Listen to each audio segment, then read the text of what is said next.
Olá, meus queridos, sejam muito bem-vindos, tudo bem? Estou gravando esse vídeo especial para vocês, para a gente fazer um pouquinho diferente, né, do que a gente fez na primeira semana, para poder variar um pouquinho. Na primeira semana eu apresentei para vocês um slide falando um pouquinho sobre gases, e a gente teve aquela aula que a gente discutiu muito sobre as variáveis dos gases, lembra? Né? A gente falou bastante coisa a respeito dos gases ideais e dos gases reais, certo?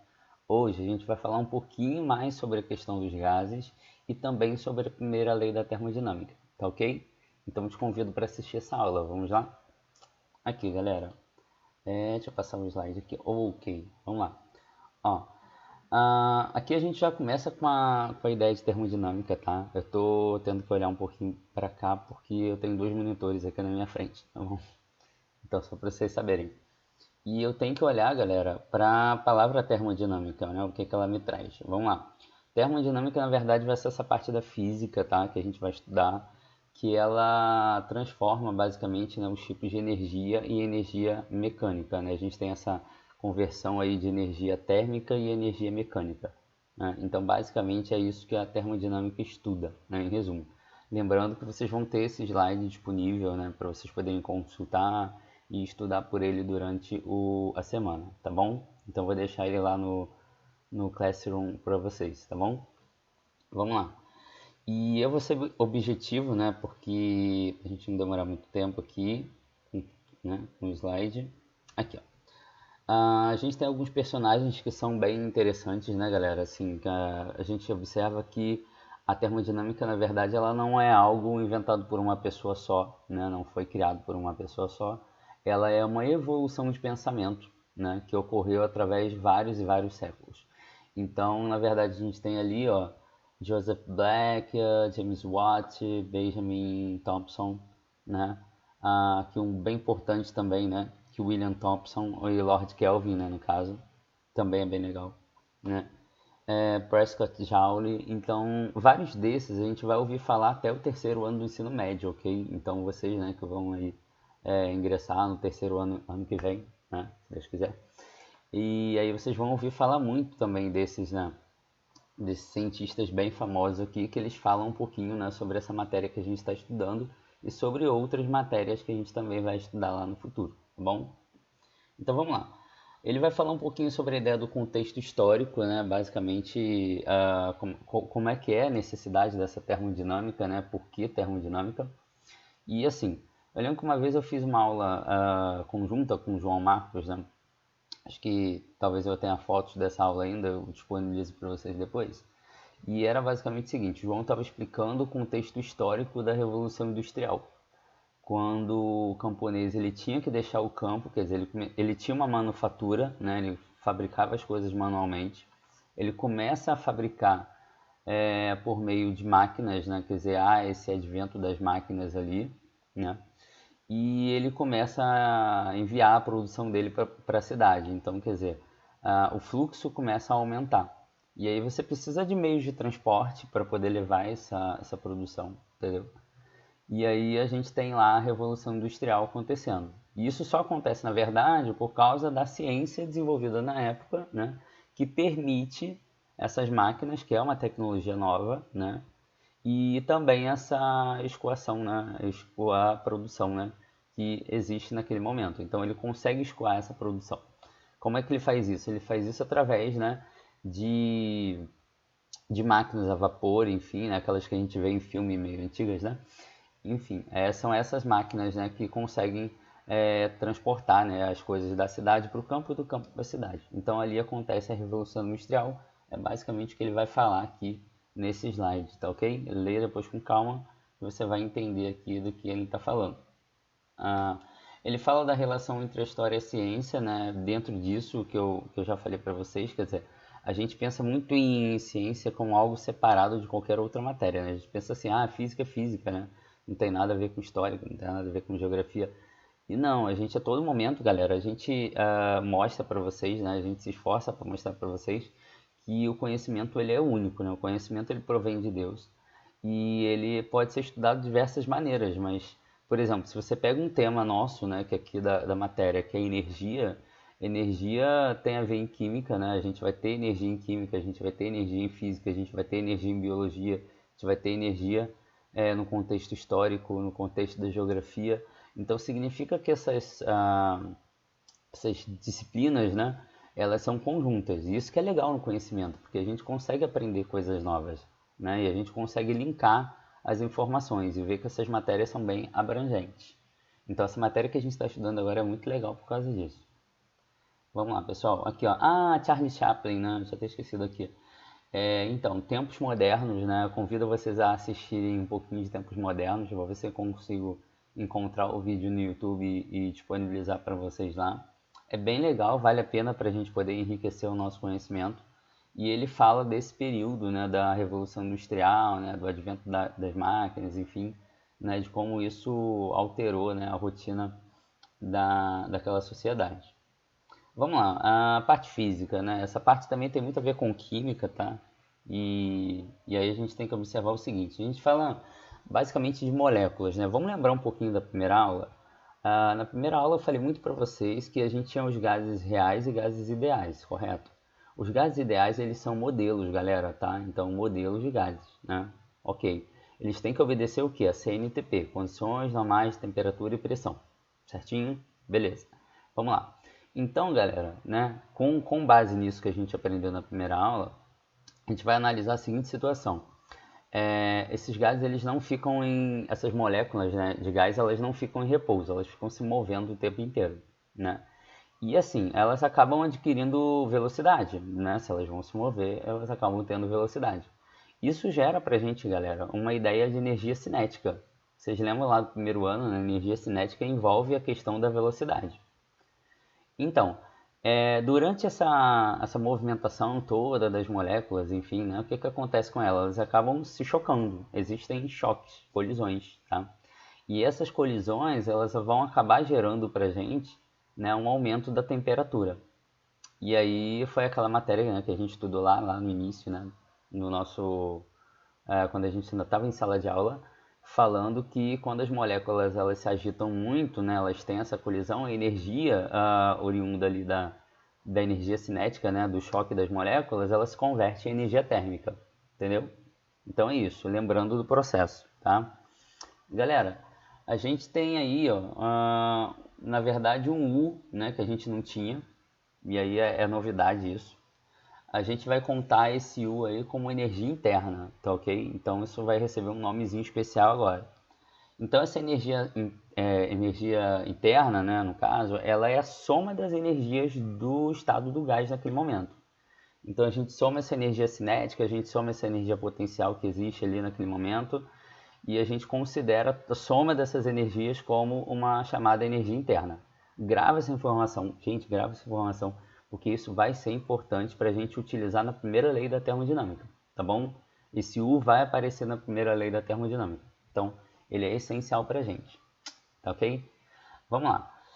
E a gente tem uma fórmula para ele, que é 3 meios de NRT. Lembrando ainda da aula passada, galera, NRT, né, ele vem de onde? Ele vem daquela ideia da lei de Clapeyron, né, quando a gente falava do PV igual a NRT, lembra? Então a gente tem aquela partezinha ali, tá? Então a gente tem 3 meios de PV, ok? Tá? E ali, ó, passando, a gente tem a situação onde essa energia interna ela pode aumentar, certo? Ou ela pode diminuir. E a gente vai falar o seguinte, né? Ou ela pode ser constante também, né? Tinha até esquecido desse detalhe. E a gente tem essa energia interna analisada, né? A questão da temperatura. Então, ó, se a temperatura aumenta, eu vou colocar aqui para vocês, ó, se a temperatura aumenta, a energia interna aumenta. É lógico, né? Se eu aumento a temperatura, as moléculas ficam mais agitadas e a energia interna do gás, né, ela tende a aumentar, tá certo? Se eu diminuo, galera, né, a temperatura, né, quer dizer, se eu retiro o calor desse cara, né, retiro a energia dele, a energia interna ela também diminui, tá bom?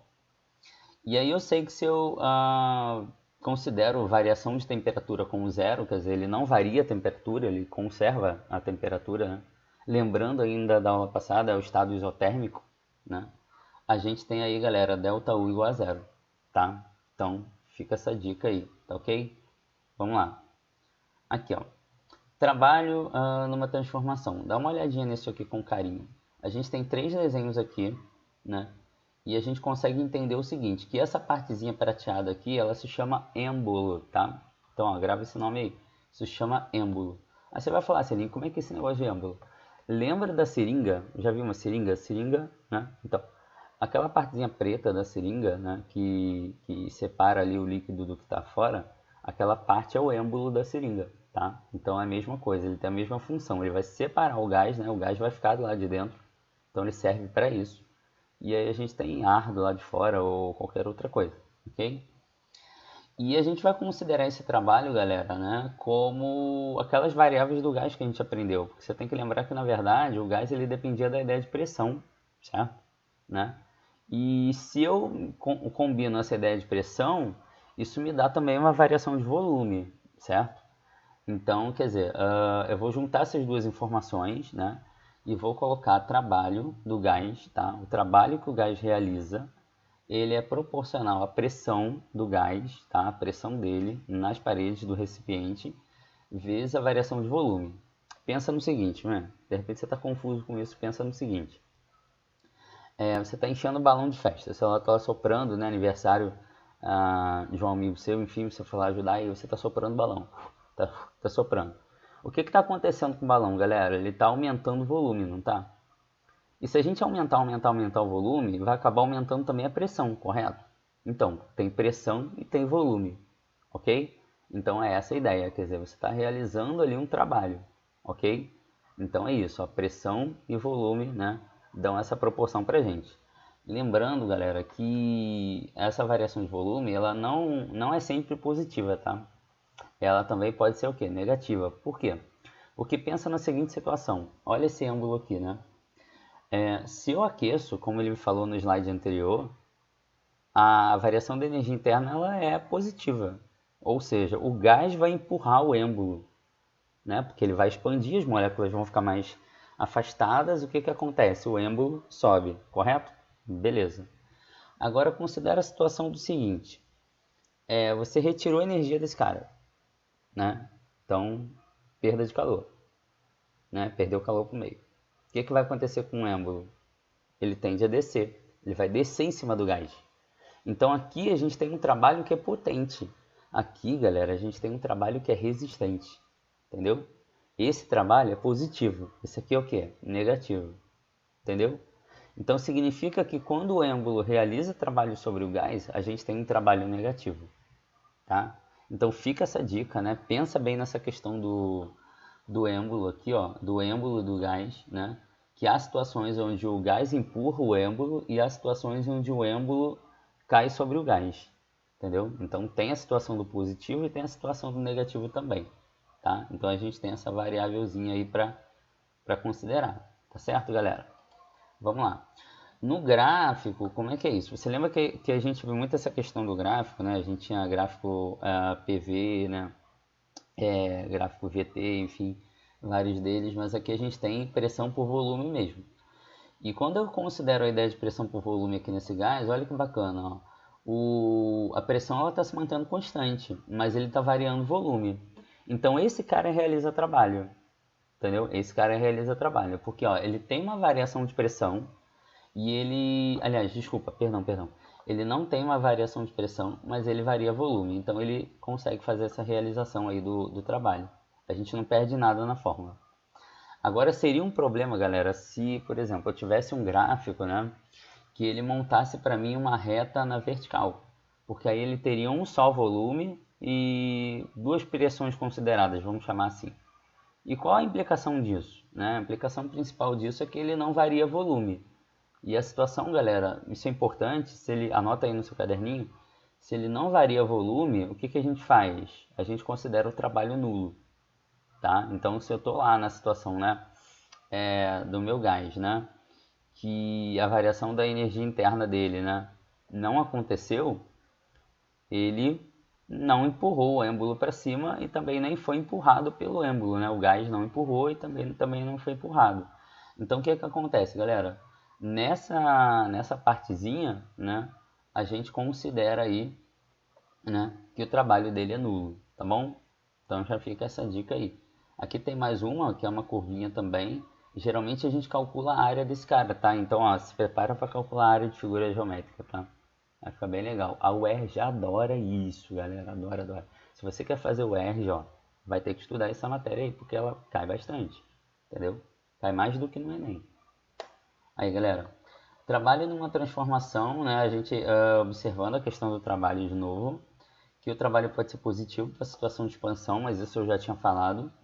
Trabalho negativo para a situação de contração, né? Aí é exatamente o que eu tinha dito para vocês. E o trabalho quando é nulo para a situação de uma transformação isométrica, né? E aí não é trabalho envolvido. Vamos lá. Processos termodinâmicos, né? Ele vai falar um pouquinho aí dos processos termodinâmicos, né? Tem a energia do nadador transferida para o ar, né? Na hora que ele está realizando o nado dele. A situação da seringa, olha só, processos termodinâmicos aí também, né? Trocando calor, realizando trabalho, né? Mas eu quero me concentrar num tópico específico aqui com vocês, né? Para a gente não ficar num vídeo muito longo. A gente tem os processos termodinâmicos, galera, que vão levar a gente para a primeira lei, tá? Então, primeira coisa que você tem que lembrar é daquele ΔU, né? ΔU nosso lá, né? Que a gente podia calcular. E a gente também tem a questão do trabalho, que a gente falou agora, que era pressão vezes variação do volume. Essas duas informações elas são importantes. Esse exemplo aqui, ó, casa direitinho com aquela que eu tinha falado com vocês, ó, da Revolução Industrial. A gente tem a roda, né, e o pistão ali. Olha que legal, né? Uma aplicação bem bacana aí dele. Então essa primeira lei, que na verdade é o nosso motivo da aula de hoje, né? Ela vai dar pra gente o seguinte, galera, ela vai dar essa relação do trabalho e da quantidade de calor, tá? Então lembra que lá em calorimetria, né, que foi um assunto nosso, a gente precisava falar um pouquinho da ideia da quantidade de calor que esse cara consegue absorver. Então, quantidade de calor, a gente tem quantidade de calor latente, quantidade de calor sensível, tá? Então é isso, basicamente. E se eu olho para cá, né, eu tenho a primeira lei da termodinâmica como, né, ΔU, certo? ΔU igual a quantidade de calor menos trabalho. Ou seja, a variação da energia interna desse cara, ela depende da quantidade de calor que ele tem e a gente retira o trabalho desse corpo. Então a gente faz uma subtração da quantidade de calor que ele recebe pelo trabalho que ele realiza.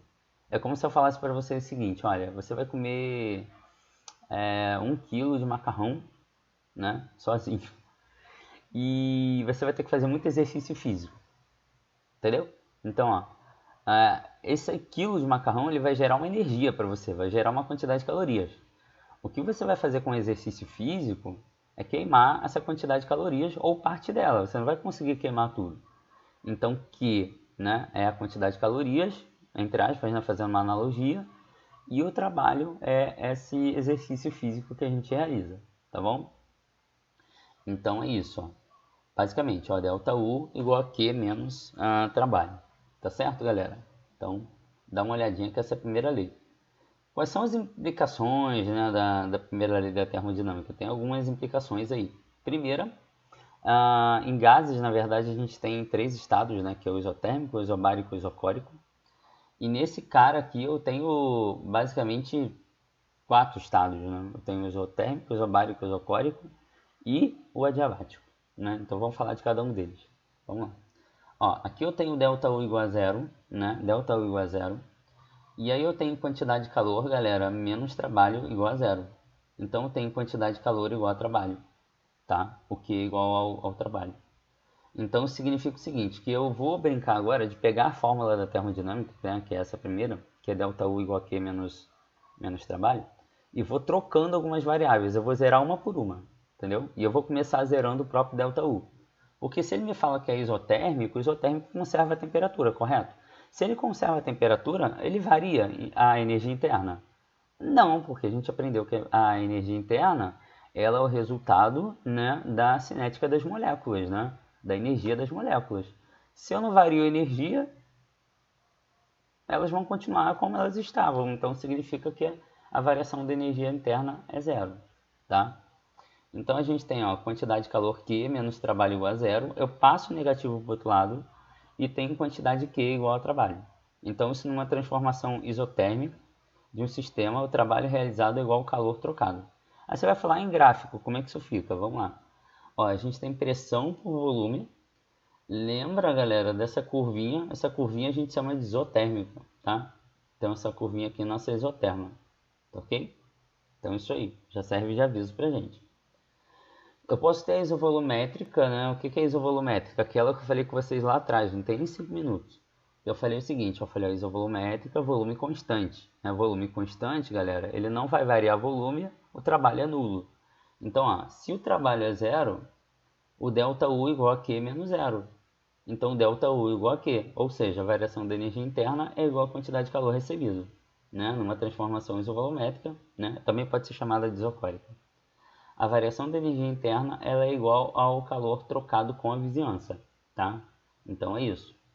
Vamos lá. Galera, tem a transformação isobárica também. Né? Isobárica lembra pra gente de pressão, lembra do barômetro, né? Instrumento para medir pressão. E a gente tem a pressão constante. Em pressão constante não altera em nada, então quer dizer, essa é a única situação nossa que a fórmula ela vai continuar exatamente da mesma maneira que ela tá? Não vai ter alteração nenhuma.